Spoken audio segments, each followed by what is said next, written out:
લકડી બંદર વિસ્તારમાંથી આટલું નાનું ગલુડિયું છે જે રોડ ઉપર આવી ગયું હતું અને જયેશભાઈ અને સતીશભાઈ એને ત્યાંથી લઈને આવ્યા છે. હવે વિચારવાનું એ આવે કે આટલું નાનું ગલુડિયું રોડ ઉપર કઈ રીતે આવી ગયું. કદાચ કૂતરી છે એ વ્યાઈ ગઈ હોય અને ત્યાં રહી ગયું હોય અને પછી બીજે જઈને બીજા બચ્ચા મૂક્યા હોય એવું પણ બની શકે, અથવા તો બીજું કોઈ કૂતરું ઉપાડી આવ્યું હોય પણ તો એ જીવતું ન હોય ને બીજું લઈ આવે તો.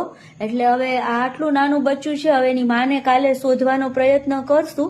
અત્યારે તો હવે એને અહીંયા રાખીએ છે કેમ કે આટલો નાનો જીવ છે એ રોડ ઉપર કેમ આવી જાય, આટલું નાનું ચાલીને તો આવી ન શકે. એટલે હશે માંડ એકાદ દિવસનું તો માંડ હશે, 1 કે 2 દિવસનું.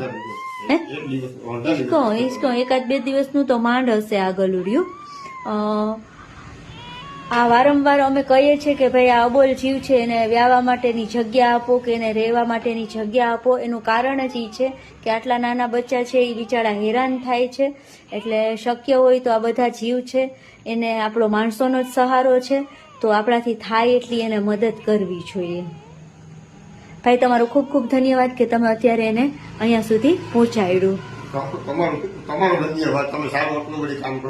ના ભાઈ બસ જો બિચારા આપણા તમને પગે અરે ના ના ના ભાઈ ના વસ્તુ તમે ના આપણી ફરજમાં આવે છે કે આપણે આને આના માટે કંઈક કરવું જોઈએ. બાકી આ રોડ ઉપર પડ્યું હોય, તમારું ધ્યાન ન પડ્યું હોય તો આ તો મરી જાય ને.